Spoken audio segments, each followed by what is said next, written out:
Bíró Botond Boldizsár fogásai a Czepter edényeiben készültek.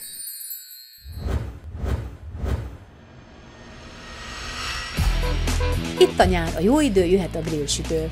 Itt teszünk mi is az ízek és érzések legújabb látványvacsoráján, Bíró Botond Boldizsár parfümséf és Tóth Vildő sous-chef közreműködésével.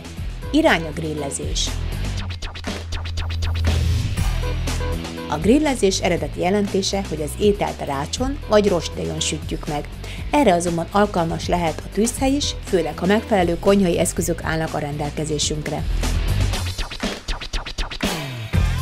Előételünk egy szuvidán sertéstarja, melyet grillezett avokádóval tálaltunk.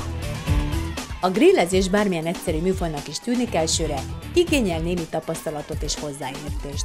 A húsokat grillezés előtt szuvidáltuk, azaz vákuumfóliában a hagyományos főzéshez képest lényegesen alacsonyabb hőfokon kezeltük. A zöldségek alacsonyabb hőfokon és rövidebb idő alatt megsülnek, ezért ne süssük túl, mert keserű íze lesz. Akkor jó, ha a grillcsíkok már látszódnak rajta. Túl sok alapanyagot egyszerre ne tegyünk a grillre, mert akkor nem sülni, hanem párolódni fog. Főételnek marhasztéket készítek, pirított csicseri borsó salátával. A csicseri borsót leszárítjuk, olívaolajon megpirítjuk, majd hozzá kockázunk egy kis zöldséget, kaliforniai paprikát, uborkát, paradicsomot és kalamata olívabogyót.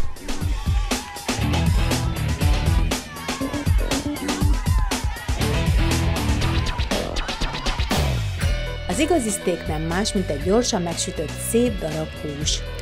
Figyeljünk rá, hogy grillezésnél mindig friss hús használjunk, nem éhítettet. A hússzeretek ne legyenek nagyon vastagok, mert különben nem sülnek át, ideális az 1 cm vastagság.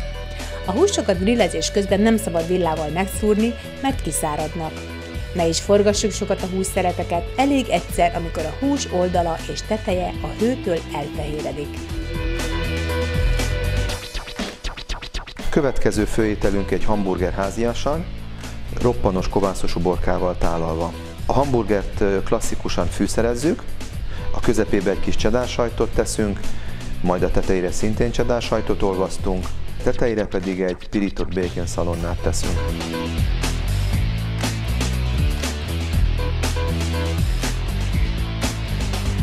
A hamburger grillezett fűszeres marhahúsmassza, amelyet sokan amerikai találmánynak tartanak, valójában azonban a 19. századi nagy kivándorlási hullámmal került az Egyesült Államokba.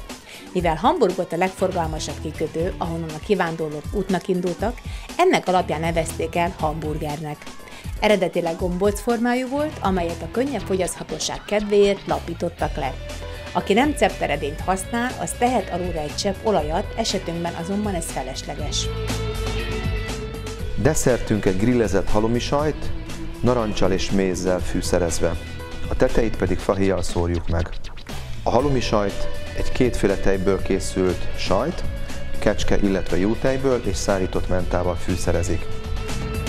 A halloumi sajt készítésének hagyománya Ciprus szigetéről ered, szokásosnál magasabb olvadáspontja miatt pedig jól grillezhető, a kérge szépen megbarnul, anélkül, hogy a sajt szétolvadna.